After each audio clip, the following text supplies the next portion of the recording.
নমস্কাৰ। আজিৰ মোৰ চেনেলত মই আপোনালোকলৈ আগবঢ়াইছোঁ দহি চিকেন ৰেচিপি। এই ৰেচিপিটো বনাবলৈ খুব সহজ আৰু ইয়াক খাবলৈও বহুত ভাল লাগে। এইখিনিতে মই ইয়াত ব্যৱহাৰ কৰা সামগ্ৰীখিনি আপোনালোকক দেখুৱাই দিছোঁ।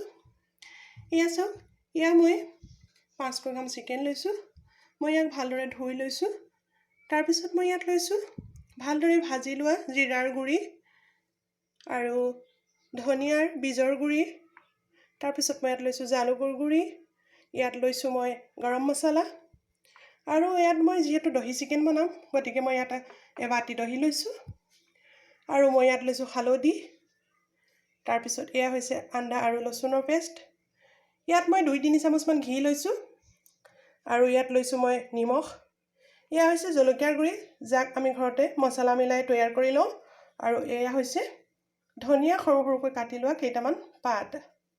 আহকচোন এতিয়া আমি ৰেচিপিটো বনাবলৈ আগবাঢ়োঁ।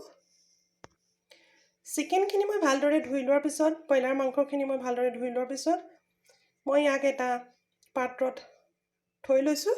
তাৰপিছত মই ইয়াত মছলাখিনি এড কৰি ল'ম। প্ৰথমতে মই ইয়াত ঢালি দিম নিমখ। নিমখ আপোনালোকে সোৱাদ অনুসৰি ঢালিব। তাৰপিছত মই ইয়াত লৈছোঁ এচামুচ হালধি।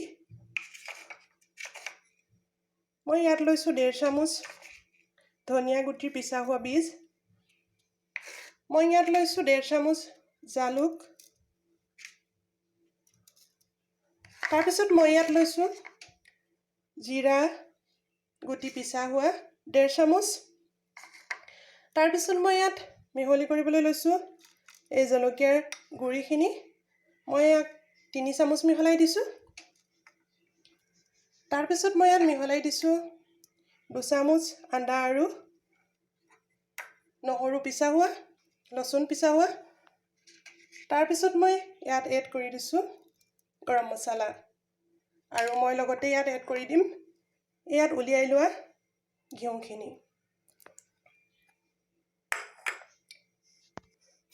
এতিয়া মই গোটেই মিশ্ৰণখিনি ভালদৰে মিহলাই ল'ম। মই ইয়াত ঘিউ আগতীয়াকৈ এইকাৰণেই ঢালিছোঁ যে মই পাছত ইয়াত তেলৰ ব্যৱহাৰ নকৰোঁ। আপোনালোকে ঘিউৰ বদলি ৰিফাইন তেলো ব্যৱহাৰ কৰিব পাৰে, কিন্তু মনত ৰাখিব আপোনালোকে সৰিয়হৰ তেলৰ ব্যৱহাৰ নকৰিব। সৰিয়হৰ তেল যিহেতু ভালদৰে গৰম কৰি নল'লে তাৰ স্মাইল ওলায়, তাৰ কেঁচা গন্ধটো থাকে। গতিকে আপোনালোকে ৰিফাইন তেল অথবা ঘিউৰ ব্যৱহাৰ কৰিব, কিন্তু ঘিউৰ ব্যৱহাৰ কৰিলে বহুত ভাল হয়, যিহেতু ঘিউ দিলে চব্জিত তাৰ সোৱাদটো বাঢ়ি যায়। এয়া চাওক, মই গোটেই মিশ্ৰণটো ভালদৰে মিহলাই লৈছোঁ। মিহলাই লোৱাৰ পিছত মই এতিয়া ইয়াত এখন ঢাকনি লগাই কমচে কম ইয়াক আধা ঘণ্টাৰ বাবে এৰি দিম।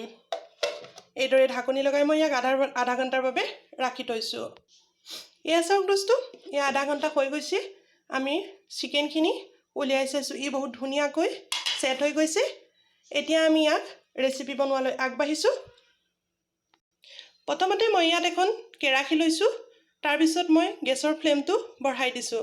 কেৰাহীখন অলপ অলপকৈ গৰম হ'ব ধৰিছে। কেৰাহীখন গৰম হোৱাৰ পিছত মই ইয়াত যিখিনি দহি মই লৈছিলোঁ এটা বাটিত, সেই দহিখিনি মই ইয়াত এড কৰি দিছোঁ। চাওক, আমাৰ কেৰাহী গৰম হৈছে আৰু দহিখিনি খুব ধুনীয়াকৈ উতলিছে।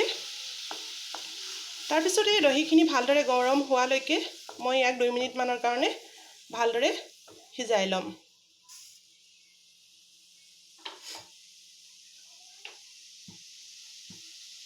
এয়া চাওক, আমাৰ দহিখিনি উতলিব ধৰিছে।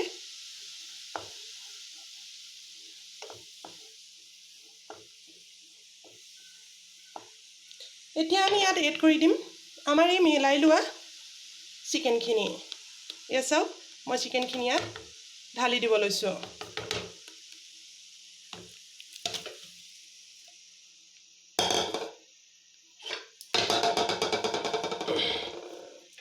ইয়াক আমি ভালদৰে দহিৰ লগত মিক্স কৰি দিম।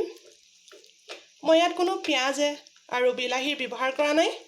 মই মাত্ৰ ইয়াক দহিতেই ভালদৰে সিজাম।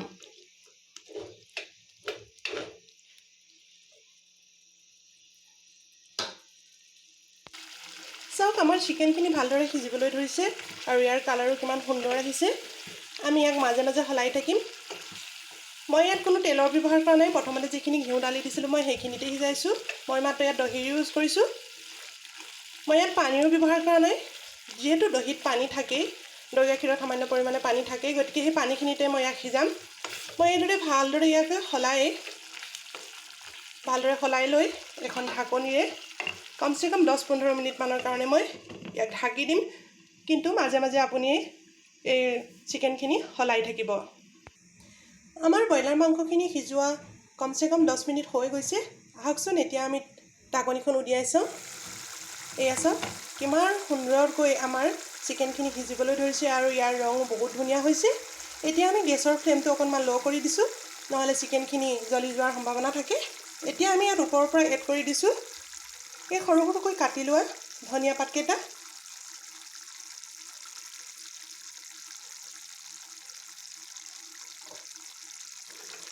তাৰপিছত মই ইয়াক ভালদৰে মিক্স কৰি দিম।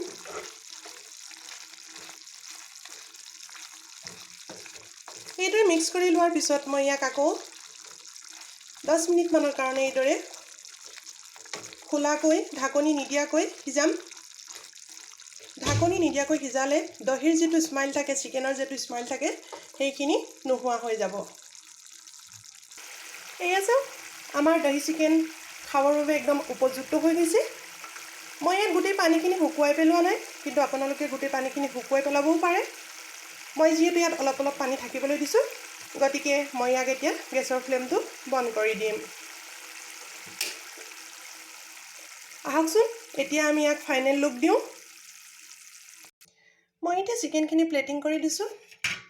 মই ওপৰৰ পৰা আৰু কেইটামান ধনিয়াৰ পাত এড কৰি দিছোঁ। ইয়াত দি দিছোঁ মই 2টা কাটি লোৱা কেঁচা জলকীয়া। এয়া আমাৰ চিকেন ৰেচিপি তৈয়াৰ হৈ গৈছে। ই খুব সুন্দৰ হৈছে আৰু ইয়াক খাবলৈ বহুতো ভাল লাগে।